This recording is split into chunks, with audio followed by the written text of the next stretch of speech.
जय श्री राम, जय हनुमान, जय माता दी। श्रीमद् देवी भागवत पुराण की जय।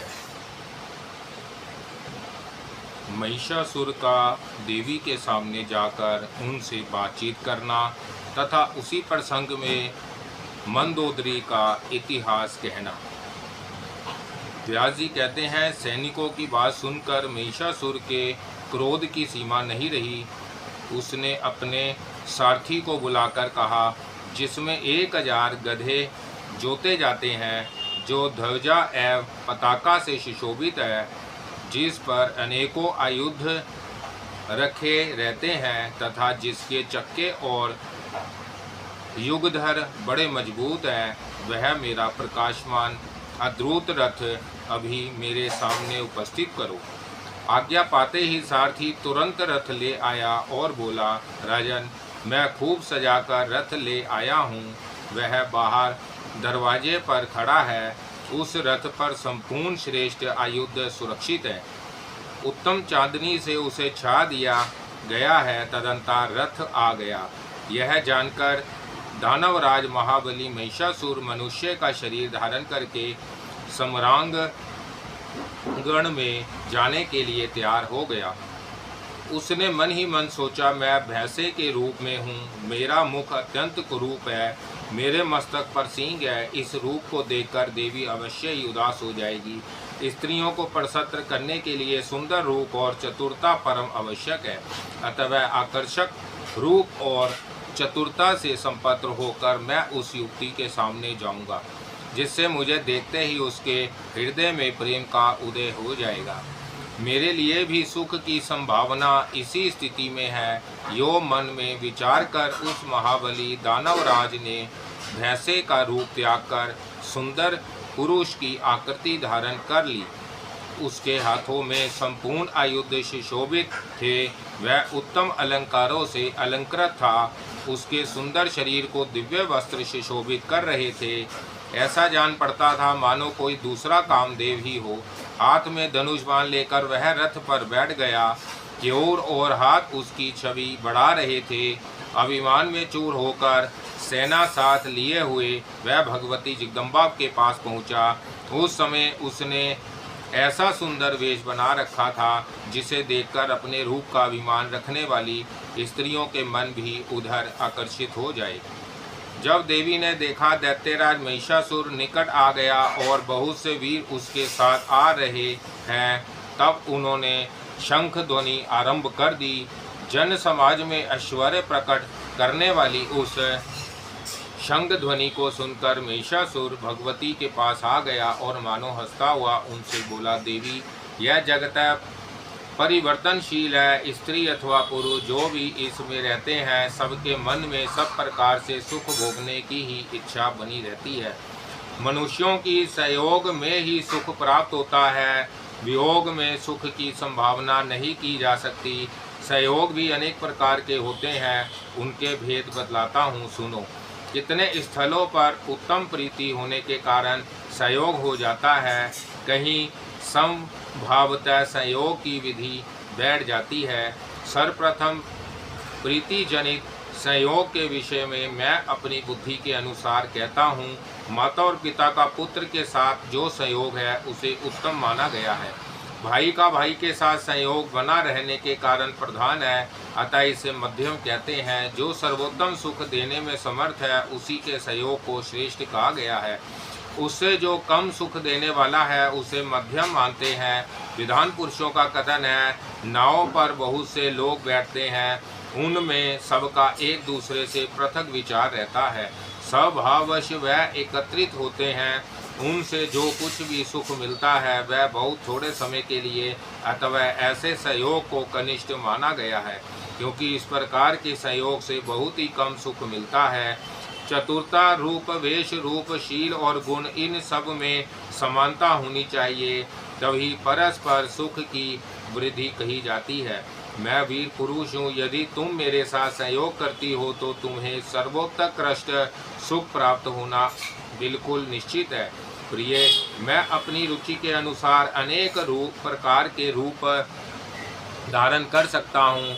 इंद्र प्रभृति सभी देवता संग्राम में मुझसे परास्त हो चुके हैं। इस समय मेरा महल में जितने दिव्य रत्न हैं उन सभी का उपभोग करना तुम्हें सुलभ होगा, अथवा इच्छानुसार तुम उसका दान भी कर सकती हो।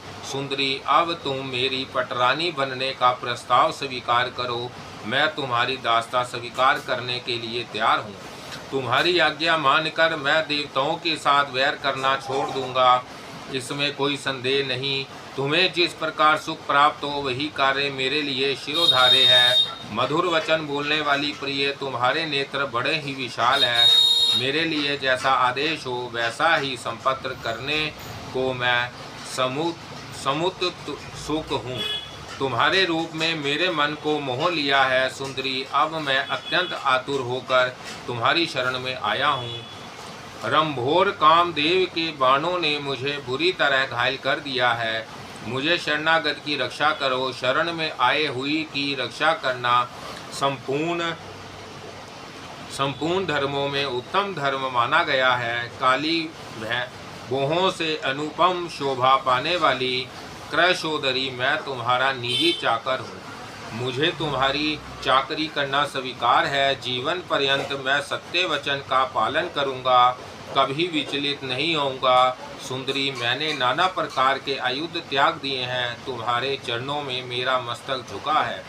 विशाल लोचने, मुझ पर दया करो। सुंदरी, जन्म से लेकर आज तक ऐसी दीनता मेरे मन में कभी भी नहीं आई थी।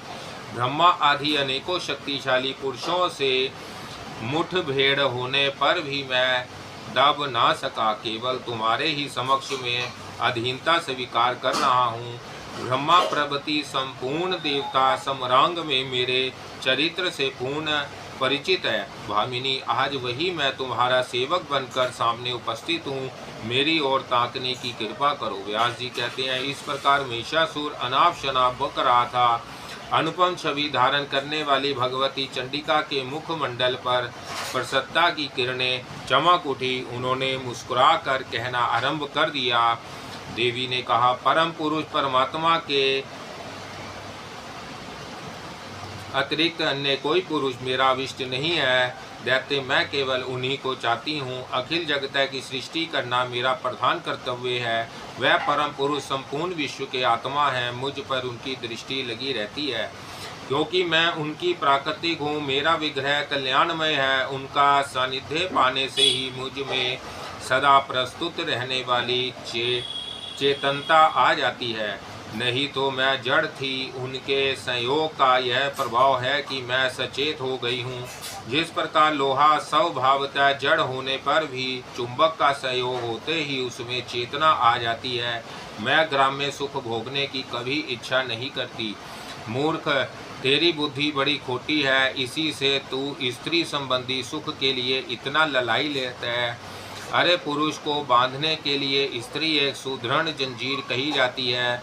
लोहे से बंधा हुआ छूट भी सकता है, किंतु जो स्त्री रूप शकल से बंध जाता है उसका छूटना अत्यंत दुष्कर है। अरे मूर्ख, जिसमें मूत्र ही मूत्र भरा है उसका सेवन करने के लिए क्यों इतना लोलुप हो रहा है। सुखी होना चाहता है तो मन में शांति रख, इसी से सुख प्राप्त कर सकेगा। स्त्री का संग करने में महान कष्ट उठाना पड़ता है। इस बात को जानते हुए भी तू क्यों मूर्खता कर रहा है। देवताओं से वैर छोड़कर स्वतंत्रता पूर्वक संसार में विचरण कर, अथवा तुझे जीने की इच्छा हो तो पाताल का पथिक बन जा, या चाहे तो युद्ध भी कर सकता है। मुझ में शक्ति की कमी नहीं है। दानव तेरा वध करने के लिए ही देवताओं ने इस समय मुझसे यहाँ आने की प्रार्थना की है। तू वाणी द्वारा आज जो मेरा सुहृदय बन चुका है, इसके फलस्वरूप मैं तुझसे सच्ची बात बता रही हूँ, क्योंकि तेरा यह व्यवहार मेरी प्रसन्नता का कारण बन गया है।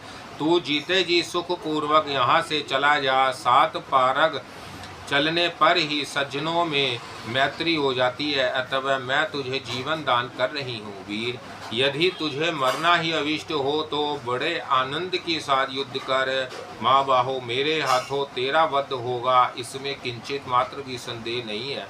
व्यास जी कहते हैं, भगवती जगदम्बा की यह बात सुनकर काम से मोहित हुए महिषासुर ने मधुर वाणी में पुनः मीठी बातें कहना आरंभ किया। वारारोहे पर शस्त्र बंधने तुम पर आघात करने में मुझे डर लगता है, क्योंकि तुम नारी हो। तुम्हारे सभी अंग अत्यंत सुंदर है, सुकोमल है। इन्हें देखकर मनुष्यों का मन मुग्ध हो जाता है। तुम्हारे इस रूप पर विष्णु, शंकर एवं लोकपाल प्रभृति प्राय सभी निछावर हो चुके हैं। कमल लोचने, तब फिर क्या तुम्हारे साथ युद्ध करना मेरे लिए समुचित होगा।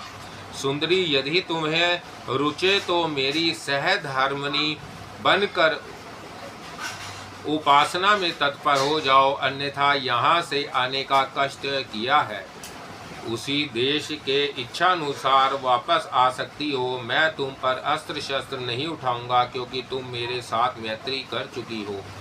मैंने हित भरी कल्याण की बातें कही है, अतः आनंद पूर्वक चले जाने में ही तुम्हारी भलाई है।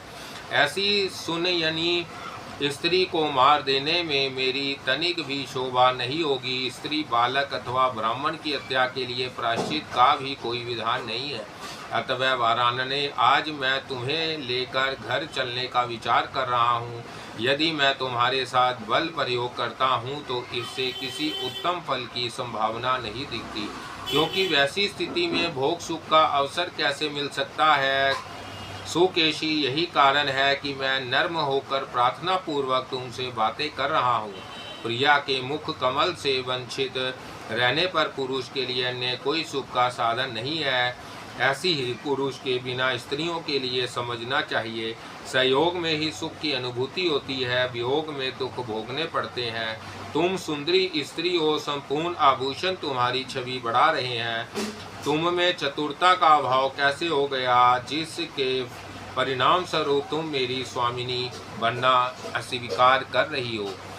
किसने तुम्हें भोगों से सदा वंचित रहने वाला यह उपदेश दिया है। मधुर भाषण करने वाली प्रिय, किसी शत्रु ने तुम्हें ठग लिया है, इसी से संप्रति तुम्हारी ऐसी बुद्धि हो गई है। अब तुम इस आग्रह को छोड़कर अत्यंत सुंदर कार्य करने में उद्यत हो जाओ। यह निश्चित है कि संबंध हो जाने पर तुम्हें और मुझे सभी सुख सुलभ हो जाएंगे। विष्णु लक्ष्मी के साथ, ब्रह्मा सावित्री के साथ, शंकर पार्वती के साथ तथा इंद्र शची के साथ रहकर ही सुशोभित होते हैं।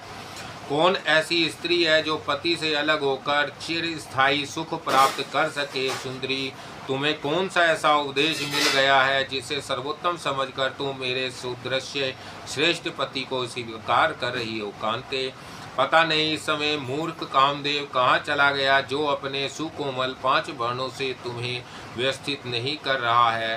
पीछे पछताना पड़ेगा। सुंदरी, तुम्हारी भी धोंदरी जैसी दशा होगी। उसे परम सुंदर अनुकूल नरेश पति रूप में प्राप्त हो रहा है, किंतु उसने उसको अस्वीकार कर दिया। फिर जब मंदोदरी का अंतकरण काम मोह से व्याप्त हो गया, तब उसे एक प्रचंड मूर्ख की स्त्री बनना पड़ा।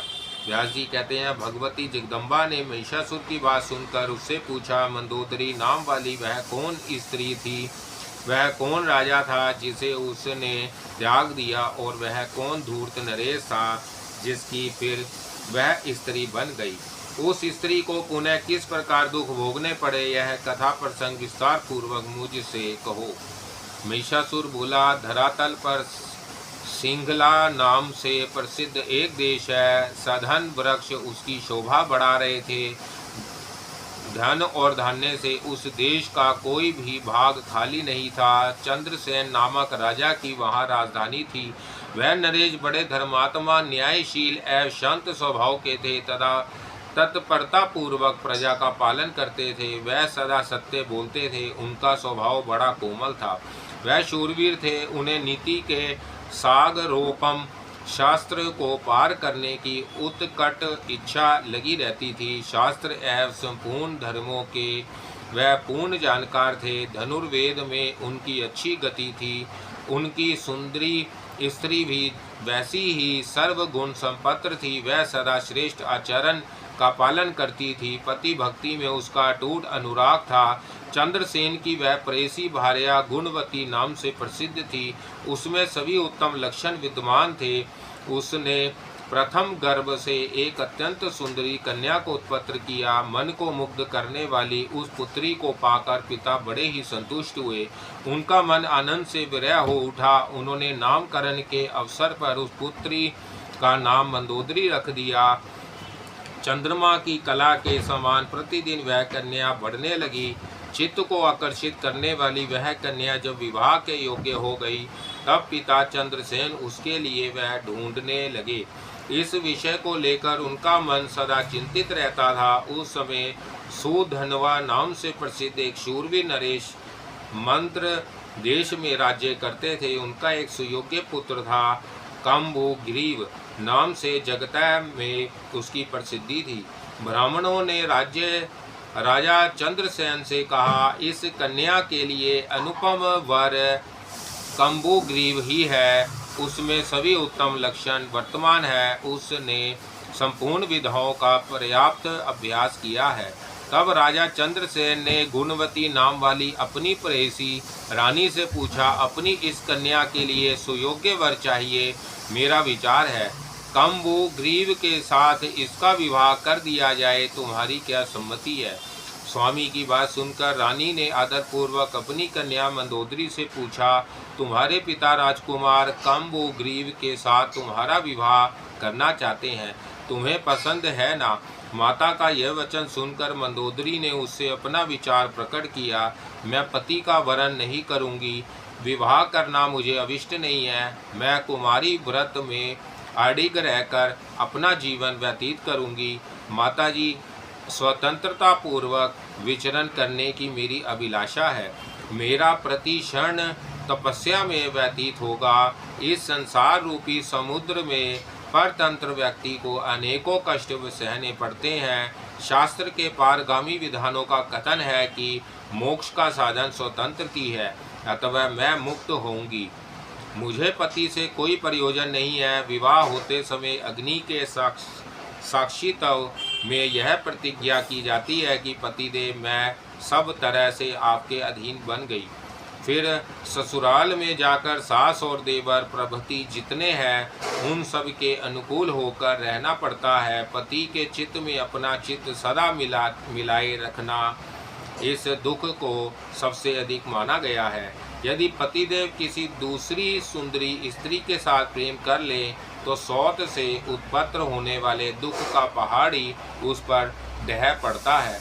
उस समय पति से ईर्ष्या उत्पन्न हो जाती है। फिर कलेश होना तो स्वतः सिद्ध हो गया। माता, संसार में सुख कहाँ है? खास करके स्त्रियों के लिए तो यह संसार सदा ही सुख से रहित है। इसलिए मेरी समझ से पति का वरण करना सर्वथा अवांछनीय है। पुत्री के इस प्रकार कहने पर उसकी माता राजा चंद्रसेन से कहने लगी, प्रभु, राजकुमारी को विवाह करना अभिलषित नहीं है। उसे कुमारी व्रत का पालन करना अभिष्ट है। जप और व्रत में सदा तत्पर रहकर यह संसार से विरक्त होना चाहती है। विवाह संबंधी बहुत से दोषों से वह पूर्ण परिचित है, अतः पति बनने की बात उसे बिल्कुल रुचती ही नहीं। रानी की बात सुनकर राजा चंद्रसेन ने पुत्री के इच्छानुसार उसके विवाह का विचार ही छोड़ दिया। वह राजकुमारी माता पिता की संरक्षता में रहकर घर में ही समय व्यतीत करने लगी। स्त्रियों के अंग में जब जवानी के अंकुर जमने लगते हैं तब काम की उत्पत्ति होने लगती है। अवस्था के अनुसार ऐसा होना स्वाभाविक है।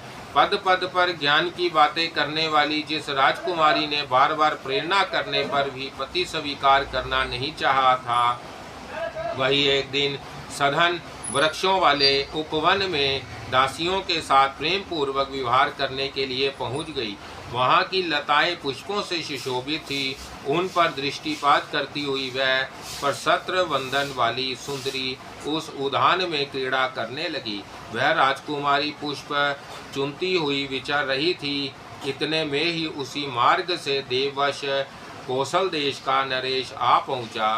वीरसेन नाम से परम प्रसिद्ध वह राजा बड़ा शूरवीर था। उसके साथ कुछ सैनिक भी थे, परंतु उस समय वह अकेले ही रथ पर बैठकर आया था। सेना उसके पीछे धीरे धीरे आ रही थी। दूर से ही राजा वीरसेन किसी एक युवती को दृष्टि में आ गया। तब उस युवती ने राजकुमारी मंदोदरी से कहा, देखो, उस मार्ग से रथ पर बैठा हुआ कोई पुरुष आ रहा है। इस रूपवान पुरुष की भुजाएं बड़ी विशाल है। मेरा ऐसा विश्वास है कि भाग्यवश यहाँ किसी राजा का ही शुभागमन हो गया। इस प्रकार वह युवती बात कर रही थी। इतने में कौशल नरेश वीरसेन निकट आ गया। राजकुमारी मंदोदरी को देखकर उसके आश्चर्य की सीमा ना रही। तुरंत वह रथ से नीचे उतर आया और दासी से बोला, बड़ी बड़ी आंखों वाली यह बालिका कौन है और यह किसकी पुत्री है? मुझे शीघ्र बताने की कृपा करो। यूँ पूछने पर दासी का मुख मुस्कान से भर गया। उसने कौशल नरेश वीरसेन से कहा, सुंदर नेत्रों से शोभा पाने वाले वीर, पहले आप बताने की कृपा करें। मैं आपसे पूछ रही हूँ, आप कौन है, कैसे यहाँ पधारे तथा किस कार्य से इस समय आने का कष्ट उठाया है? दासी के यूँ पूछने पर राजा वीरसेन ने उससे अपना परिचय देना आरंभ किया। इस भूमंडल पर एक परम अद्भुत कोमल नाम का देश है। प्रिय, मैं उस देश का रक्षक हूँ। मेरा नाम वीरसेन है। मेरे पास चतुरंगनी सेना है जो इच्छा अनुसार पीछे आ रही है। मार्ग भूल जाने से मैं यहाँ आ गया। मुझे उस देश का राजा समझो। सौरंधी ने कहा, राजन, महाराज चंद्रसेन की यह राजकुमारी है। इसका नाम मंदोदरी है। यह कुमारी क्रीड़ा करने के विचार से इस उपवन में आई है। दासी की बात सुनकर राजा वीरसेन ने उससे पुनः कहा, सौरंधती, तुम बड़ी विदुषी हो। तुम मेरी बात राजकुमारी को समझा दो। मेरा कथन है, सुलोचने, मेरा जन्म ककुस्थ वंश में हुआ है। मैं वहाँ का राजा हूँ। कामिनी, तुम गंधर्व विधि से मुझे अपना पति बनाने की कृपा करो। मेरे घर अन्य कोई भार्या नहीं है। युवावस्था से संपत्र सुंदर रूप वाली सुश्रोणी मैं तुम राजकुमारी को चाहता हूँ। तुम कुलीन घर की कन्या हो ही। तुम्हारे पिता मेरे साथ विधि पूर्वक तुम्हारा विवाह भी कर सकते हैं। मैं तुम्हारा अनुकूल पति होऊंगा, इसमें कोई संदेह नहीं है। महिषासुर कहता रहा। राजा वीरसेन के उपयुक्त वचन सुनकर सौरंधी राजकुमारी मंदोदरी से यह संदेह कहने के लिए उद्यत हो गई। उसने हंसकर मीठे शब्द से में कहा, प्रिय मंदोदरी, सूर्य वंश के कुल दीपक ये राजा यहाँ पधारे हैं। यह बड़े सुंदर और शक्ति संपन्न है। इनकी अवस्था ही लगभग तुम्हारी जैसी ही है। सुंदरी सम्यक प्रकार से तुम्हारे प्रति इनका प्रेम हो गया है। विशाल नेत्रों वाली राजकुमारी, तुम विवाह के योग्य हो ही गई हो, परंतु तुम्हारे मन में विराग छाया हुआ है। इस बात को जानकर तुम्हारे पिता भी सर्वथा दुखी रहते हैं। राजा ने लंबी सांस लेकर इस विषय में हमसे कहा है कि दासियों, तुम लोग सदा सेवा में संलग्न रहती हो। मेरी इस राजकुमारी को समझो, किंतु तुम्हारी हठ धर्मी के कारण हम कुछ कह नहीं सकती। फिर भी हम यह बात देना चाहती है कि स्त्रियों के लिए पति की सेवा ही परम धर्म है। यह मनु का कथन है।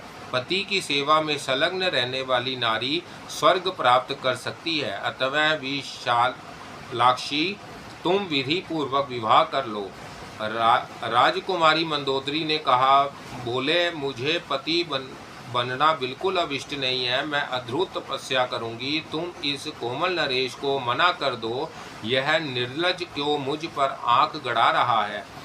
सौरंधी ने कहा, देवी, इस कामदेव पर विजय पाना महान कठिन है। साथ ही काल की गति को भी टालना संभव है। अतः सुंदरी, तुम्हें मेरे उचित वचन का पालन अवश्य करना चाहिए, अन्यथा यह निश्चित है कि तुम कभी ना कभी दुख के गर्त में गिर जाओगी।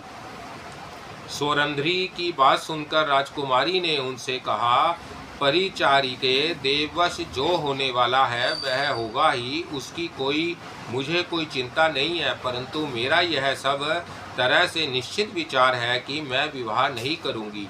महिषासुर कहता रहा। राजकुमारी मंदोदरी का निश्चित विचार जानकर सौरंधी ने जानकर कौशल नरेश वीरसेन से कहा, राजन, आप इच्छा अनुसार यहाँ से पधारने की कृपा करें। आप जैसे सुसभ्य पति को भी यह राजकुमारी वरण करना नहीं चाहती। दासी की बात सुनकर राजा वीरसेन के मुख पर उदासी छा गई। अपनी सेना के सहित वह अपने कौशल देश के लिए प्रस्थित हो गए। राजकुमारी के प्रति अब उनकी सप्रहा नहीं रही।